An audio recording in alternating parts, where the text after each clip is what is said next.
Welcome to രസ ഗുരുകുൽ.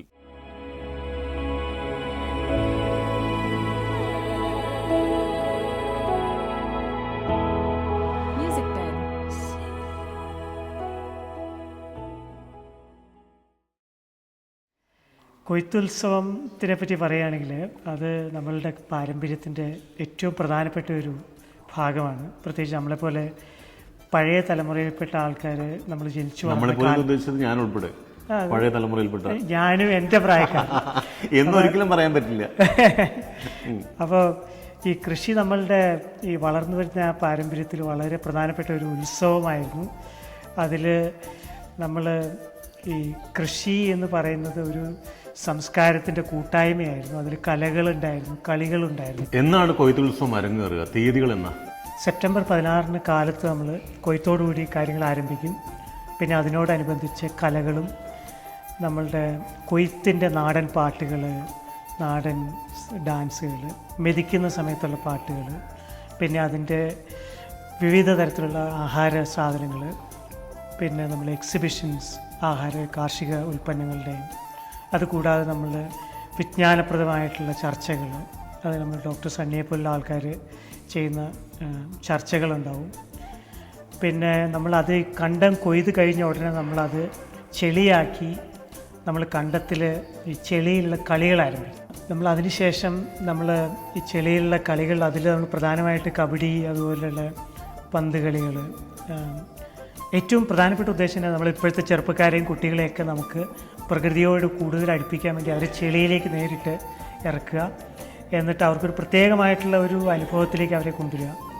അതുപോലെ തന്നെ ഈ സ്ത്രീകളുടെ ഒരു പഴയ കാലത്തുള്ള ആ ഒരു പ്രത്യേകത, അവർ കൃഷിയിൽ പാട്ടുകൾക്കും നൃത്തങ്ങൾക്കുമുള്ള പ്രാധാന്യത്തിൽ അവർ വളരെയധികം പങ്കെടുത്തിരുന്നു. അപ്പോൾ അത് കൂട്ടായ്മ, കൃഷിയുടെ ഏറ്റവും പ്രധാനപ്പെട്ട ഉദ്ദേശം ഒരു സമൂഹത്തിൻ്റെ കൂട്ടായ്മയ്ക്ക് അത് വളരെയധികം സഹായിച്ചിരുന്നു.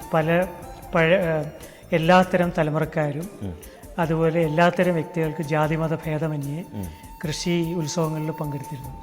അപ്പോൾ ആ കാലഘട്ടം നമുക്ക് തിരിച്ചു കൊണ്ടുവരിക എന്നുള്ള ഒരു വലിയ ഉദ്ദേശവും, ലോകത്തിൽ 3-2% ആൾക്കാരും ഈ അരിയാഹാരം കഴിക്കുന്നവരാണ്. പക്ഷേ ഇന്നത്തെ തലമുറയ്ക്ക് പ്രത്യേകിച്ച് ഈ എങ്ങനെ ചോറാവണമെന്നുള്ള ആ ഒരു സത്യം, അതിൻ്റെ ആ ഒരു ഫ്ലാഷ് ബാക്ക് അല്ലെങ്കിൽ അതിൻ്റെ ലൈഫ് അറിയാനുള്ള സാധ്യതകളൊന്നുമില്ല.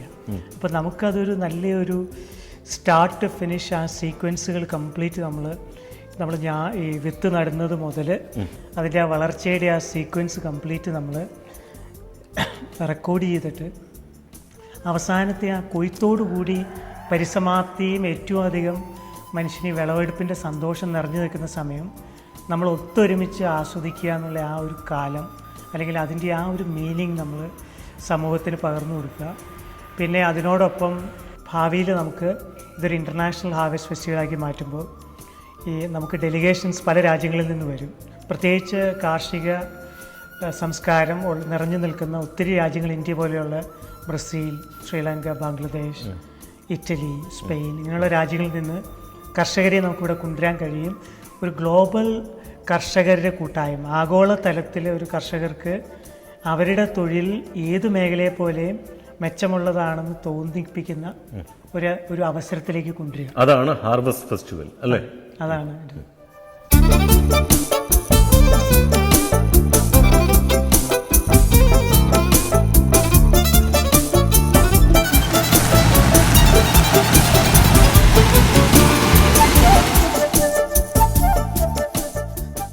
എല്ലാവരും പഴമയെ കണ്ടെത്താനായിട്ട് ഇപ്പോൾ വാട്സാപ്പിലും അതേപോലെ ഫേസ്ബുക്കിലും സോഷ്യൽ നെറ്റ്വർക്കിലും ഒക്കെ ഇങ്ങനെ ഒരു വാൻഡറിങ് എന്ന് പറയുന്ന അവസ്ഥയിലാണ്. എങ്ങനെയെങ്കിലും പഴമ തിരിച്ചു കിട്ടിയാൽ മതി എന്നാണ്. നമ്മളിപ്പോൾ ഇരിക്കുന്നതും ഇതേപോലെ തന്നെയുള്ള നല്ല കാഴ്ചകളിലാണ്. ജീവിതത്തിൽ ഒരുപക്ഷെ മലയാളികൾക്ക് ഈ ഒരു സാധനത്തിൽ കയറാൻ ഭാഗ്യം ഉണ്ടായിട്ടില്ല. നമ്മൾ പറഞ്ഞു പോകുന്നത് ഹാർവെസ്റ്റ് ഫെസ്റ്റിവലിൽ അരങ്ങേറുന്ന സമയത്ത് എന്തൊക്കെ കളികളാണ്, എന്തൊക്കെയാണ് പ്ലാൻ ചെയ്യുന്നത് മനസ്സിൽ? നമ്മൾ കുട്ടിക്കാലത്ത് ശരിക്കും കബഡി ഒരു വല്ലാത്ത ഒരു അനുഭവമായിരുന്നു. അതിൻ്റെ ചെളിയിൽ പിന്നെ നമ്മൾ പന്ത് കളി, ചെളിയിൽ പന്ത്, പിന്നെ നമ്മൾ ഈ ഉഴവുന്ന സമയത്ത് കാളകളുടെ കൂടെ നമ്മൾ കയറി ഇരുന്നിട്ട് ആ ഒരു സംഭവം.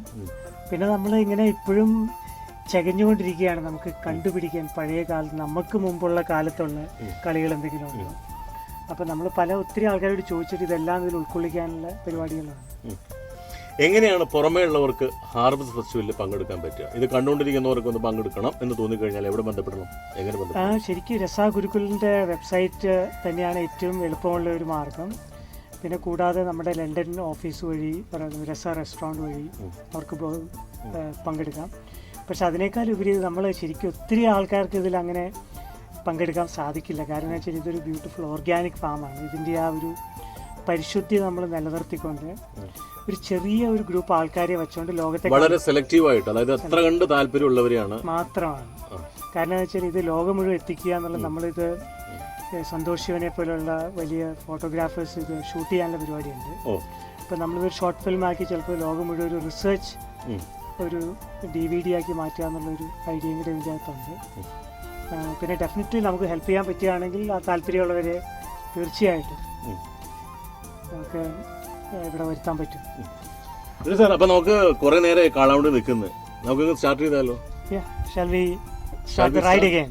Oh yes, I'd love to have that. Yes, why There not? is a small music for that. നടകാളെ നടകാളെ നടകാളെ നടകാളെ തിത്തൈ തകതൈ തകതകതൈ നടകാളെ നടകാളെ നടകാളെ നടകാളെ നടകാളെ നടകാളെ നടകാളെ നടകാളെ നടകാളെ നടകാളെ.